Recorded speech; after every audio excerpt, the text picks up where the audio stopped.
Bonjour à tous, vous m'entendez bien? Donc moi je viens vous présenter Lemon Tree, je suis un des deux cofondateurs. Alors le principe de Lemon Tree, d'abord il répond à une problématique qui est très présente dans nos villes, qui est la gestion des emballages nomades et notamment des emballages de boissons. Alors pour vous donner quelques stats, en fait on parle en milliards d'emballages chaque année qui sont consommés et qui sont transportés en dehors de votre domicile, les canettes, les bouteilles, les gobelets, et qui malheureusement sont assez maltraités. Maltraités, ça veut dire finalement pas traités de la meilleure façon qui soit, parce qu'elles peuvent être soit incinérées, soit enfouies. Donc on est un peu sur on va dire des techniques d'un autre temps, hein. La technique de l'enfouissement, souvent je la compare à vous faites le ménage chez vous, et puis vous mettez la poussière sous le tapis et vous vous dites, bon, peut-être que dans quelques temps, elle aura disparu. Alors même si les techniques s'améliorent, aujourd'hui on sait faire mieux et on sait recycler.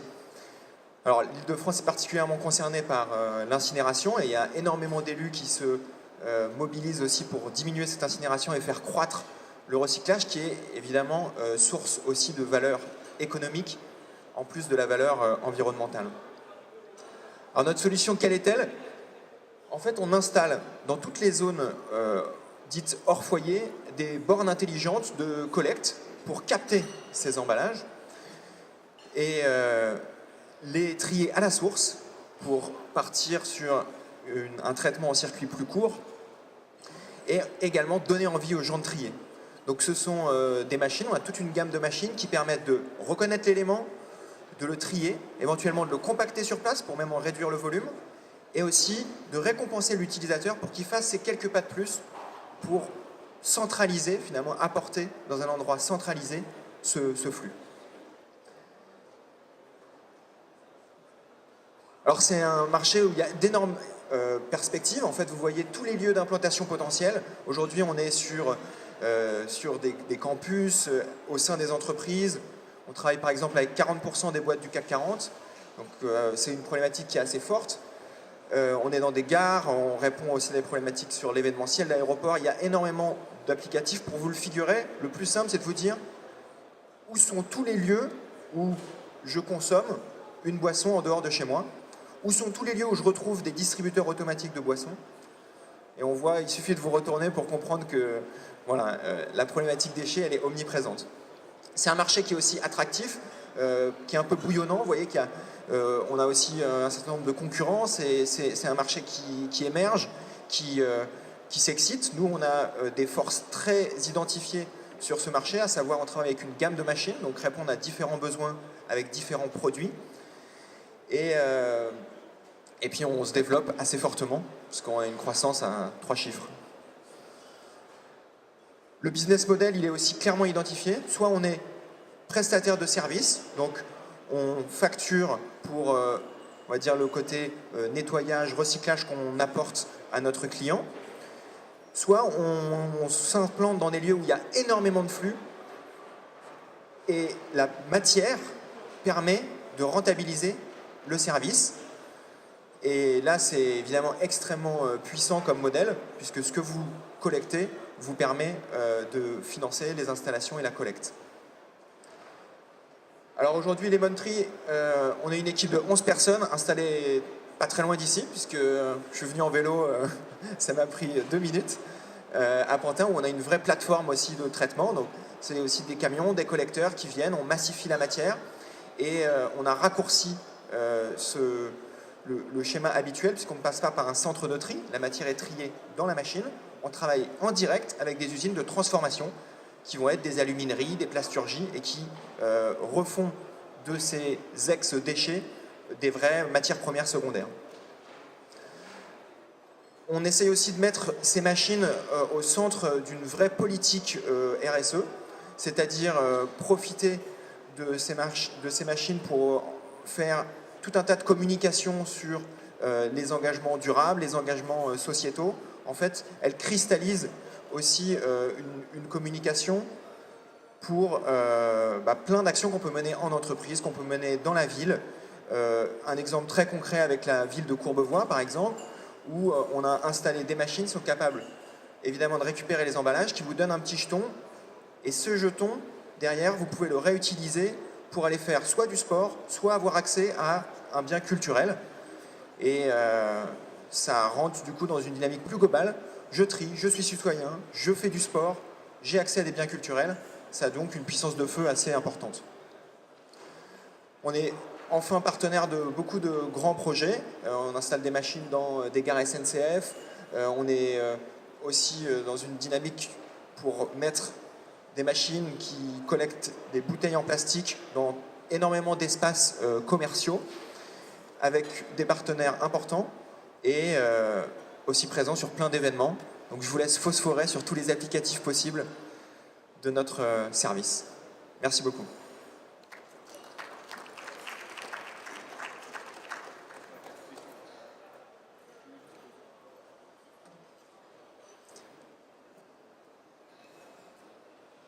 J'ai une question.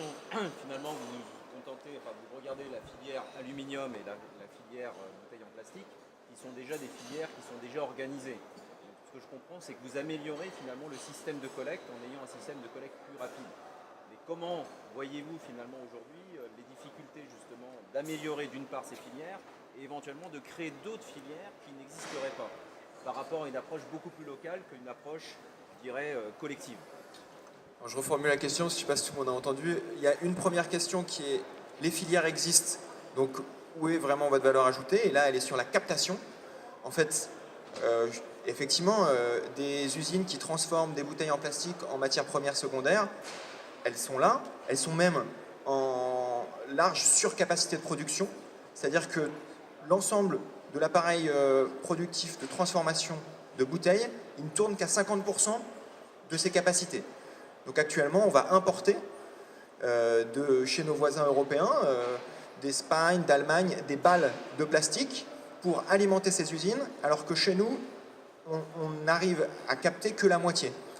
Donc nous, on se positionne effectivement sur ce point, comment donner envie aux gens de trier, comment multiplier les points intelligemment pour centraliser cette matière. Et l'enjeu, il est vraiment là. Deuxième question, est-ce qu'on participe à la création de nouvelles filières? Si on prend l'exemple du gobelet, il y a quelques temps, les gens disaient que ça ne se recycle pas. Pourquoi ça ne se recyclait pas? Parce qu'il y a deux problématiques. Il faut avoir un flux homogène et donc un tri qui est parfait. Donc soit vous mettez des personnes qui retrient tout, soit vous mettez des millions d'euros dans des usines avec du tri optique très précis. Mais pour un gobelet, quand on voit la matière que ça représente, c'est pas rentable. Soit vous faites un tri à la source qui est propre. C'est exactement ce qu'on fait nous. La deuxième problématique, c'est la massification. Quand vous allez voir une usine, vous leur dites, nous on veut transformer cette matière, elle me dit, très bien, vous me livrez tous les mois 2 semi-remorques, il faut que vous puissiez avoir une matière qui est propre, qui est homogène et qui est en quantité régulière pour que moi, si je vous bloque des lignes, on alimente une vraie filière industrielle. Et ça, c'est un enjeu avec des effets de seuil. Donc nous, aujourd'hui, on a une filière gobelet, à la fois pour le gobelet plastique PS, pour le gobelet carton avec ce pelliculage PE qui est propre. Et évidemment, on agrège énormément de flux pour justement transformer et faire de ces matières qui jusqu'à présent n'étaient pas recyclables, des matières recyclées.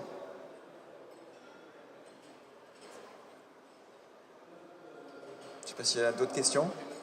Ah.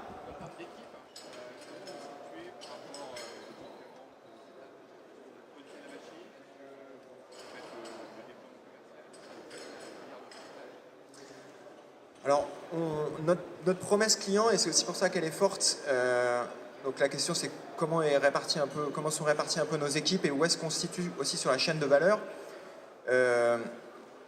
Notre promesse, c'est de dire, on vous propose un service où si demain vous signez, vous avez quelque chose de clé en main pour qu'il n'y ait pas à mobiliser 50 interlocuteurs, pour pas que ce soit trop complexe, surtout quand on traite avec des élus, on ne veut pas rajouter trop de complexité politique, administrative. Donc, nous, Lemon Tree, on est capable de vous proposer de l'installation de la machine jusqu'à la mise en filière. C'est-à-dire que aujourd'hui, on a été chercher les meilleures technologies sur ces systèmes de recyclage un peu partout dans le monde. On les ramène chez nous à Pantin, on les améliore, on fait entre 20 et 35% de valeur ajoutée sur chaque typologie de machine. on les installe chez le client. Après, on a une partie effectivement logistique, donc on va collecter grâce à des camions, on fait vraiment ce modèle de picking, on va chercher des petites quantités partout, qu'on agrège, qu'on massifie, qu'on remet en filière. Et bien évidemment, on vend la solution, donc on est une équipe commerciale. Et vu la croissance qu'on affiche aujourd'hui, elle est c'est une grosse partie de notre boulot. Et donc voilà, on jongle avec ces deux entités, une entité qui est purement, on va dire plutôt productive, logistique, qui se densifie et qu'on fait aussi avec certains partenaires quand c'est en dehors de nos bases. Voilà, on a des machines de Marseille à Lille, de Brest à Metz. C'est pas nous qui allons systématiquement collecter. En revanche, c'est nous qui systématiquement proposons le forfait intégré et qui répondons à l'ensemble de la demande.